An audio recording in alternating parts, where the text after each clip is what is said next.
उसके लिए पैसे की आवश्यकता होती है। जब हमारे पास स्वयं के दवाई के पैसे नहीं होंगे तो हम किराए के लिए पैसे कहां से देंगे, तो समुचित व्यवस्था के लिए पैसे कहां से देंगे।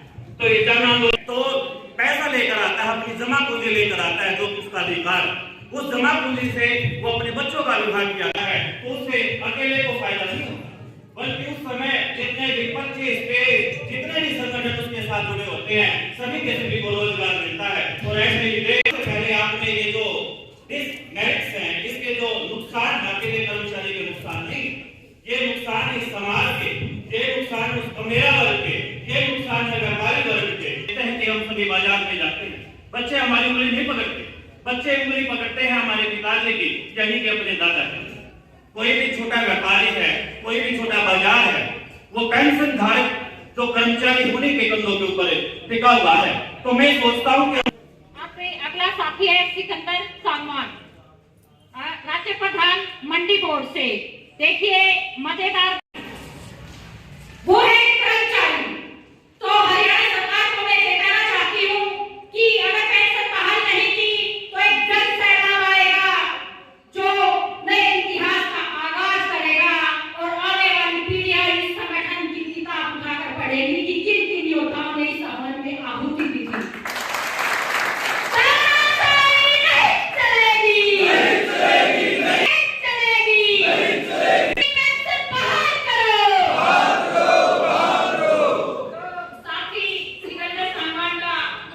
और उसी दिन हम आगे की रूपरेखा का विचार कर लेंगे साथियों। 2 साल का टाइम बचा साथियों सरकार का, इस 2 साल के अंदर अंदर हम सरकार की एक सेट बजाएंगे साथियों। मेरा सभी साथियों से है, रोडवेज भी हमारे बीच में है, बिजली बोर्ड भी है, बीएनआर के साथी भी हमारे बीच में है, पब्लिक हेल्थ के भी साथी हमारे बीच में है। आज आरएमपी ऑफिस के बैनर के नीचे सभी विभागों के कर्मचारी आज एकत्रित हुए हैं यहाँ पर धर्मशाला के अंदर, विष्णुनगर के अंदर। जो 18 तारीख की रैली का एक आगाज है रोहतक के अंदर, उसमें बढ़ चढ़कर भाग लेने के लिए आज एक मीटिंग का आयोजन किया गया था यहाँ पर। उस रैली में बढ़ चढ़कर सभी विभागों के कर्मचारी भाग लेंगे। आज हमारा एक ही नारा है, एक ही मांग है, पुरानी पेंशन बहाल करो। अगर एनपीएस इतनी बढ़िया पॉलिसी है तो ये जो मंत्री एमपी ही अपने ऊपर लागू क्यों नहीं करते उसको, ये कर्मचारियों पर थोपने की काम क्यों करते हैं।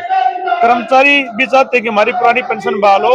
ओपीएस के जो रिजल्ट अभी आने शुरू हुए हैं, जो कर्मचारी रिटायरमेंट जा चुके हैं, टीचर जो शिक्षा विभाग से भी हैं, रोडवेज के साथी भी हैं, जिनकी पेंशन नहीं बनी है, उनकी 1500-2000 रुपये उनकी पेंशन बन रही है। तो इसे तो बुढ़ापा पेंशन ही ज्यादा आ रही है, इसे तो इसका लाभ ही नहीं है। तो इसलिए कर्मचारियों को अभी इसका पता लग गया है कि भाई एनपीएस का हमें कोई भी बेनिफिट नहीं है। हमें अगर जीना है ओपीएस सरकार को हमारे को देनी पड़ेगी। ओपीएस आज के समय टाइम को देखते हुए बहुत जरूरी है। और आज कर्मचारी अपनी मांग को लेकर हर एक कर्मचारी रोड पे उतरने के लिए तैयार है और सरकार के साथ आर पार की लड़ाई लड़ने के मूड में है कि हमारी पुरानी पेंशन बहाल करे, या तो फिर अपने को भी एनपीएस में डाल ले। जो विधायक है, एमपी है, इतनी बड़ी अगर पॉलिसी है तो अपने आप को भी एनपीएस में डाल ले। इनके 4 बार एमएलए बनते हैं, उतनी पेंशन लेते हैं। एमपी 4 बार बन गया 4 पेंशन लेता है, विधायक 4 बार बन गया 4 पेंशन लेता है। कर्मचारी एक अपनी सेवा देता है, 25-30 साल सेवा देता है, उसके बाद भी बुढ़ापे में उसका एक ही सहारा होता है। आज ये हरियाणा के अंदर पॉलिसी लेके आ रहे हैं भाई 4 साल की कंडीशन पर नौकरी, अग्निवीर कितनी बैंकों में 4 साल की। आज बच्चे विदेश में जाने पर मजबूर हो रहे हैं। बच्चे चाहते हैं कोई कनाडा भाग रहा है, कोई ऑस्ट्रेलिया भाग रहा है, कोई अमेरिका भाग रहा है। वो ये सरकार की पॉलिसी जो बच्चों पर थोपी जा रही है, इसलिए बच्चे विदेश में भागने मजबूर हो जा रहे हैं। ये भारत सरकार, ये हरियाणा सरकार अगर यहाँ बच्चों को अच्छी सुविधा दे, वो पढ़े लिखे बच्चे, तो उन्हें बाहर विदेश जाने की जरूरत क्या है। पुरानी पेंशन का लाभ दे। एक बुजुर्ग आदमी बुढ़ापे में उसका ये सारा है, क्या करेगा बेचारा। वो बच्चे विदेश में चले जाएंगे, कौन संभालेगा। वो 10 रुपए पेंशन है भाई, को लड़की आ जाए घर में, 10 रुपये हाथ में दे दे। एक बुढ़ापे का उसार है। एनपीएस गवर्नमेंट को एनपीएस खत्म करके ओपीएस को लागू करनी चाहिए। हर एक कर्मचारी की आज एक ही डिमांड है हमारी, और जो हम ये सरकार से मांग करते हैं कि पुरानी पेंशन बहाल की जाए। सर क्या नाम है आपका, क्या पद है आपके पास?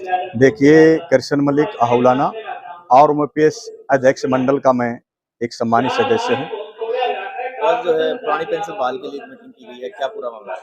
पूरा मामला इस प्रकार से है कि 2004 में केंद्र की सरकार ने और 2006 में हरियाणा प्रदेश की सरकार ने पुरानी पेंशन बहाल कर दी गई थी। उसी संदर्भ में और ओपीएस संगठन के बैनर के नीचे हमने प्रदेश के राज्य स्तरीय मीटिंग आज विष्णुनगर गोवाना की शिव धर्मशाला में बुलाने का कार्य किया। जिसमें पूरे प्रदेश के विभागीय संगठनों के पदाधिकारी और कर्मचारी जो एनपीएस पीड़ित साथी हैं वो सभी इस मीटिंग में पहुंचे प्रदेश के कोने कोने से।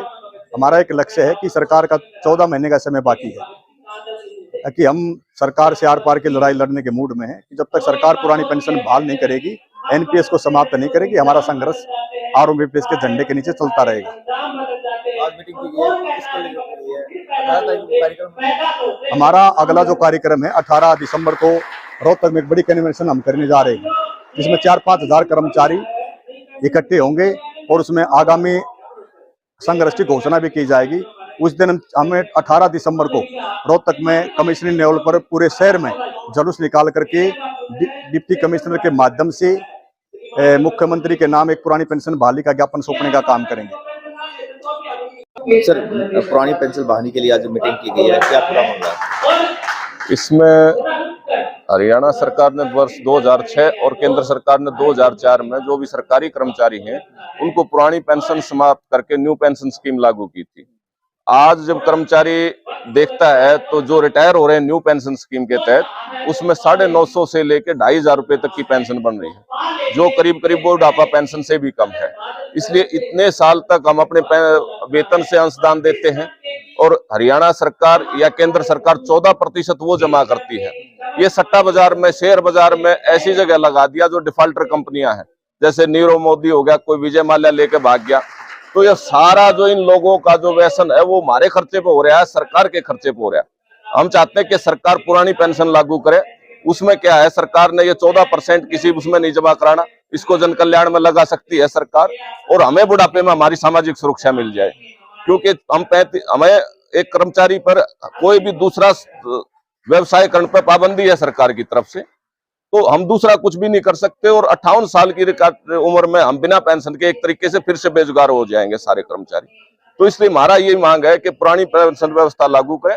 उसमें सरकार के पास भी ये 14% जो फंड कंट्रीब्यूट कर रही है एनपीएस में, जो कोई भी लेके भाग जाता है करप्ट आदमी या गलत जो शेयर बाजार में लुटा रहे हैं, युद्ध यूक्रेन में होता है तो पेंशन हमारी घटती है, जब भी शेयर बाजार गिरता है हमारी पेंशन घट जाती है, हमारा फंड गिर जाता है, सरकार का नुकसान होता है, हमारा भी नुकसान होता है। इसलिए सरकार को सामाजिक सरोकारों को समझते हुए कर्मचारी की पुरानी पेंशन व्यवस्था लागू करे, कर्मचारी सुरक्षित होगा। 14% जो अनुसंधान और एनपीएस में व्यर्थ कर रही है उसको जन कल्याण में लगावे या अपने राजस्व में इस्तेमाल करे। इसको सरकार में भी फायदा है और कर्मचारी को भी फायदा है। उसी के लिए हम आरएमओपीएस के साथी आज ये राज्य स्तरीय मीटिंग कर रहे हैं। सरकार अगर पेंशन बहाली नहीं करती है तो क्या रहेगा आगे? इसके लिए हम पूरे प्रदेश के कर्मचारियों को मोबिलाइज करने के लिए एक राज्य स्तरीय कन्वेंशन 18 दिसंबर को मदन लाल दीगड़ा कम्युनिटी सेंटर रोहतक में करने जा रहे हैं। उसमें हम सरकार के खिलाफ आर पार की आंदोलन की घोषणा करेंगे और एक एक कर्मचारी को, जो 1,74,000 एनपीएस कर्मचारी है प्रदेश का,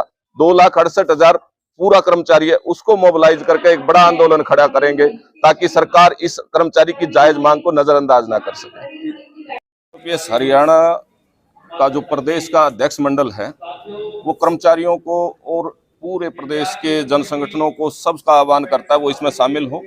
हम किसी भी बलिदान से पीछे नहीं हटेंगे। 18 तारीख को जो हमारी कन्वेंशन है उसमें हम 7 फुट लंबा 1.5 फुट चौड़ा मांग पत्र अपना अध्यक्ष मंडल, जो 31 सदस्यीय अध्यक्ष मंडल है, वो अपने खून से लिखकर वो अपना मांग पत्र डीसी के माध्यम से मुख्यमंत्री को सौंपेंगे कि वे कर्मचारी अब सर पर कफन बांध चुका है, वो अपनी पेंशन बहाल कराए बगैर पीछे नहीं हटेगा। विजय हुड्डा, अध्यक्ष मंडल सदस्य आरएमओपीएस हरियाणा।